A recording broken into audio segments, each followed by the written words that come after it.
Congress MP Pramod Tiwari strongly criticized the special intensive revision of voter rolls in Bihar, asserting that the issue goes beyond administrative procedures and strikes at the heart of democratic values.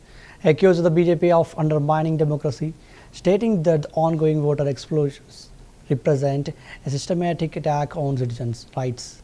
Tiwari emphasized that this is not merely a technical matter but a broader struggle to safeguard democratic institutions, and called for urgent parliamentary debate to expose what he described as the deliberate erosion of electoral integrity.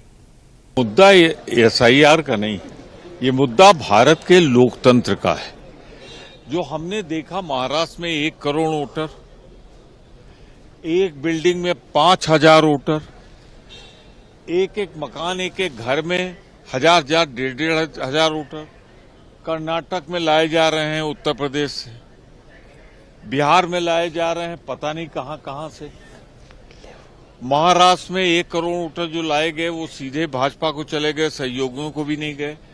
तो ये तो लोकतंत्र की हत्या हो रही है, और लोकतंत्र की हत्या पे हम सिर्फ चर्चा करना चाहते हैं, बात करना चाहते हैं, परंतु उस पर सरकार तैयार नहीं हो रही। तो हम जैसे ही खड़े होते हैं, बात हमारी सुनते नहीं, सदन स्थगित कर देते हैं। दोनों बार सुबह भी यही हुआ, पहले 12 बजे तक के लिए किया, फिर अब 2 बजे तक के लिए कर दिया। तो कुल मिलाकर अगर आप देखें तो ये साधारण नहीं है जो बिहार में एसआईआर वाली बात थी। इस लोकतंत्र में लोकतंत्र की रक्षा की लड़ाई है। मतदाता ही जब पूरी तरह से छीन लिया जाएगा, दलित वोट नहीं डाल पाएगा, अल्पसंख्यक वोट नहीं डाल पाएगा, पिछड़ा वर्ग वोट नहीं डाल पाएगा, गरीब मजदूर वोट नहीं डाल पाएगा, गरीब सवर्ण वोट नहीं डाल पाएगा, तो फिर काहे का लोकतंत्र, काहे के लिए देश की आजादी की लड़ाई लड़ी गई थी। तो ये भाजपा का हमला है लोकतंत्र। मुद्दा एसआईआर का नहीं, ये मुद्दा भारत के लोकतंत्र का है।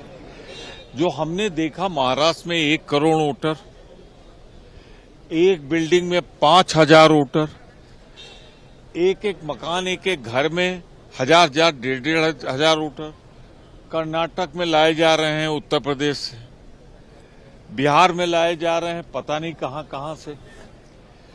महाराष्ट्र में 1 करोड़ वोटर जो लाए गए वो सीधे भाजपा को चले गए, सहयोगियों को भी नहीं गए। तो ये तो लोकतंत्र की हत्या हो रही है, और लोकतंत्र की हत्या पे हम